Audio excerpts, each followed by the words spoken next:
తెలుగు రాష్ట్రాలు చలికి వణికిపోతున్నాయి. చలి తీవ్రత రోజురోజుకు పెరుగుతుంది. రానున్న 3 రోజుల పాటు తెలంగాణలో సాధారణం కంటే తక్కువగా ఉష్ణోగ్రతలు నమోదయ్యే అవకాశం ఉందని వాతావరణ శాఖ అధికారులు చెబుతున్నారు. తెలంగాణ వైపు తూర్పు ఆగ్నేయ దిశల నుంచి తక్కువ ఎత్తులో బలంగా గాలులు వీస్తున్నాయని, దీనివల్ల తక్కువ ఉష్ణోగ్రతలు ఉంటాయంటున్నారు. ఇక మంచు కారణంగా రోడ్లు కనిపించని పరిస్థితి ఏర్పడింది. పక్కనే ఉన్న వాహనం కూడా కనిపించనంతగా మంచు కమ్మేసింది. దీంతో వాహనదారులు తీవ్ర ఇబ్బందులు ఎదుర్కొంటున్నారు.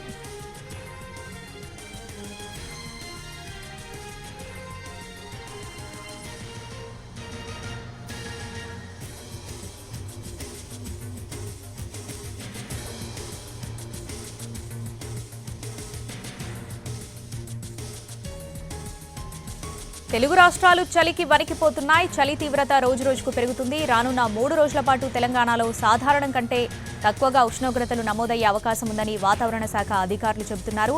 తెలంగాణ వైపు తూర్పు ఆగ్నేయ దిశల నుంచి తక్కువ ఎత్తులో బలంగా గాలులు వీస్తున్నాయని, దీనివల్ల తక్కువ ఉష్ణోగ్రతలు ఉంటాయంటున్నారు. ఇక మంచు కారణంగా రోడ్లు కనిపించని పరిస్థితి ఏర్పడింది. పక్కనే ఉన్న వాహనం కూడా కనిపించనంతగా మంచు కమ్మేసింది. దీంతో వాహనదారులు తీవ్ర ఇబ్బందులు ఎదుర్కొంటున్నారు.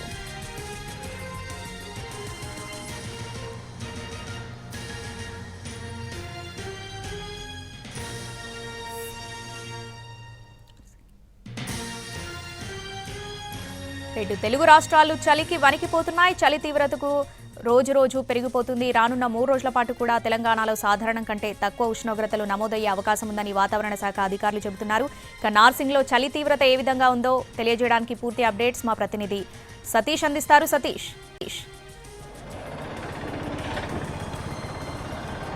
శ్రావణి, హైదరాబాద్లో ఒకవైపు చలి వణికిస్తుంటే మరోవైపు మంచు దుప్పటి, పొగ మంచు దుప్పటి అంతా కప్పేసింది. శివారు ప్రాంతాల్లో మనం చూడొచ్చు. ఔటర్ రింగ్ రోడ్డు దగ్గర సమయం 8 దాటింది. ఇప్పుడు 8 గంటల తర్వాత కూడా ఇంకా ఎంత పొగ మంచు కనిపిస్తుందో క్లియర్ గా కనిపిస్తుంది. ఔటర్ రింగ్ రోడ్ దగ్గర మనం చూడొచ్చు పొగ మంచు నుంచి. సాధారణంగా అయితే ఈ రూట్ లో మనం చూస్తుంటే దాదాపు కిలోమీటర్ మేర వాహనాలు కనిపిస్తుంటాయి. కానీ కేవలం ముందున్నటువంటి వాహనాలు కూడా కనిపించినటువంటి పరిస్థితి ఇక్కడ కనిపిస్తుంది. ఔటర్ రింగ్ రోడ్డు చుట్టూ ఇదే విధంగా శివారు ప్రాంతంలో చాలా ఎక్కువగా పొగమంచు ఎఫెక్ట్ ఉంటుంది ప్రతిసారి. కానీ వాతావరణ శాఖ చెప్పినటువంటి విధంగానే ఈ 3 రోజుల పాటు చలి తీవ్రతతో పాటుగా పొగమంచు కూడా విపరీతంగా కనిపిస్తుంది. ఇక్కడ ఒకసారి వాహనాలు చూడొచ్చు. ఎదురుగా వచ్చేటటువంటి వాహనాలు ఏ విధంగా ఉన్నాయో ఆ లైట్లు వేసుకొని వస్తున్నాయి. డే టైంలో కూడా లైట్లు వేసుకోవాల్సినంత పరిస్థితి, డిమ్మర్ లైట్లు కూడా వేసుకున్నాయి. ఎందుకంటే వాహనం దగ్గరికి వచ్చే వరకు కూడా, బంపర్ దగ్గరికి వచ్చే వరకు కూడా ముందు వాహనం ఉంది, లేకుంటే వెనకాల వాహనం మన దగ్గరికి వస్తుందని తెలిసే పరిస్థితి లేకుండా పొగమంచు కనిపిస్తుంది.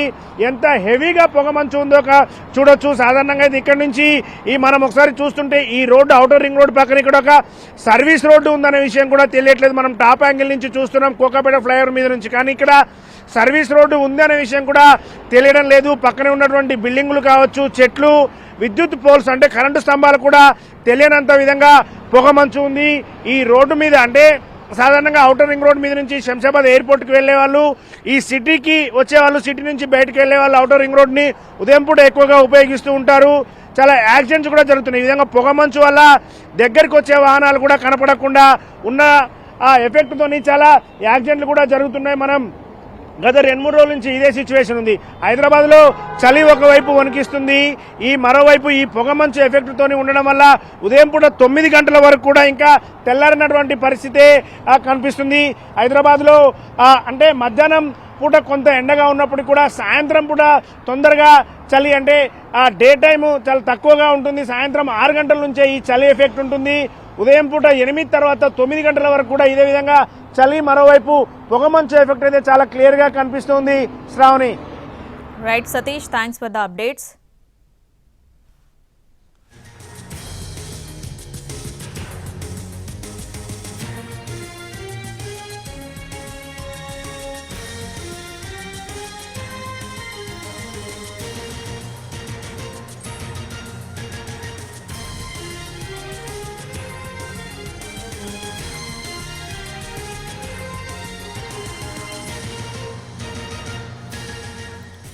తెలుగు రాష్ట్రాలు చలికి వణికిపోతున్నాయి. చలి తీవ్రత రోజురోజుకు పెరుగుతుంది. రానున్న 3 రోజుల పాటు తెలంగాణలో సాధారణం కంటే తక్కువగా ఉష్ణోగ్రతలు నమోదయ్యే అవకాశం ఉందని వాతావరణ శాఖ అధికారులు చెబుతున్నారు.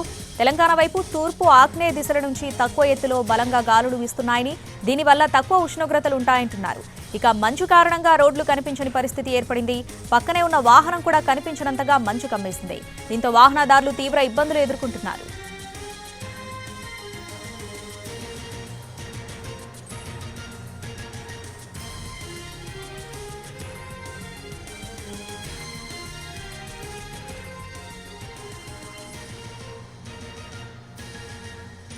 రైట్, మరింత సమాచారం మా ప్రతినిధి రాధాకృష్ణ అందిస్తారు. నగరంలోని ప్రధానంగా శివారు ప్రాంతాల్లో పొగమంచు దట్టంగా కమ్ముకుంది. ఎక్కడ చూసినా కూడా మనకు పొగమంచే కనబడుతుంది. ప్రధానంగా రహదారులపైన వాహనాలు వెళ్లాలంటే ఇబ్బందికర పరిస్థితులు చోటు చేసుకోవడం జరిగింది. కొద్దిసేపటి క్రితం వరకు కూడా పొగమంచు మొత్తం ఇంకా దట్టంగా కనబడుతుంది. అంటే ప్రస్తుతం మనం చూస్తున్న దానికంటే పొగమంచు తీవ్రత చాలా ఎక్కువగా ఉండడం జరిగింది. కనిష్ట ఉష్ణోగ్రతలు నమోదవుతుండడంతో ఈ పొగమంచు ఎక్కువగా వస్తున్నట్లు కూడా వాతావరణ శాఖకు సంబంధించిన అధికారులు ఒకవైపు చెప్తున్నారు. మరొక వైపు ఈ వాహనాలు కనిపించక అంటే రోడ్డు పైన వెళ్తున్న వాహనాలకి ఎదురుగా ఉన్న వాహనాలు కనిపించకపోవడంతో ఎక్కువగా ప్రమాదాలు జరుగుతున్న సందర్భాలు కూడా చోటు చేసుకోవడం జరిగింది. ఇప్పటికే కొంతమంది వాహనదారులు కూడా ప్రాణాలు కోల్పోయిన ఘటన కూడా చోటు చేసుకోవడం జరిగింది. నిన్న జరిగిన రోడ్డు ప్రమాదంలో పొగమంచు తోటి రోడ్డు ప్రమాదం చోటు చేసుకోవడం జరిగింది. ఇందులో ఒకరు చనిపోయిన ఘటన కూడా చోటు చేసుకోవడం జరిగింది. ఈ నేపథ్యంలోనే ప్రధానంగా వాహనదారులకు అది కూడా శివారు ప్రాంతాల్లో ఎక్కువగా ఇలాంటి ఇబ్బందికర పరిస్థితులు మనకు కనబడుతున్నాయి. నగరంలో తక్కువ వరకు ఉంది కానీ శివారు ప్రాంతాల్లో దట్టమైన పొగ ఎక్కువగా అంటే ఈ చెట్లు పచ్చదనం ఎక్కువగా ఉండడం ద్వారా ఇలాంటి ఇబ్బందికర పరిస్థితులు మనకు చూస్తే కనబడుతుంది. ఎక్కడ చూసినా కూడా శివారు ప్రాంతాల్లో ఈ పొగమంచు అనేది కనబడుతుంది. అలాగే వాహనం లోపల కూడా డ్రైవర్స్ అంటే కొంతమందికి వాహనాన్ని నడిపేటప్పుడు ముందు ఫాగ్ వచ్చినప్పుడు మొత్తం కూడా మిర్రర్ మొత్తం కూడా వాటర్ తో నిండిపోతుంది. అంటే మంచు అది అక్కడ కూడా ఫాగ్ అనేది చేరుకుంటుంది. ఆ సమయంలో ఆ అద్దం మీద పేర్కొన్న ఫాగ్ ని ఎలా క్లియర్ చేయాలో తెలియకపోవడం అది ప్రమాదాలకు దారితీస్తున్న సందర్భం అయితే ఎక్కువగా కనబడుతుంది.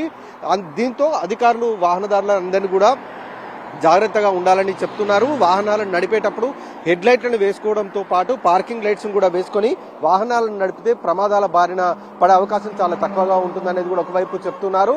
అలాగే వాహనాలను నడిపేటప్పుడు మితిమీరిన వేగంతో కాకుండా దాదాపు 30 నుండి 40 మధ్యలో వేగంతో గనక పొగమంచులో వెళ్తే ఎదురుగా కనబడుతున్న వాహనాన్ని వెంటనే మనం ఆపొచ్చు. ఒకవేళ వాహనం కనబడిన వెంటనే కూడా ఆపే అవకాశం ఉంటుంది. ఆ తర్వాత ప్రమాదం నుండి తప్పించుకునే అవకాశం కూడా కనబడుతుంది. కాబట్టి పొగమంచు కారణంగా ఇబ్బందులు అయితే ఉంటున్నాయి.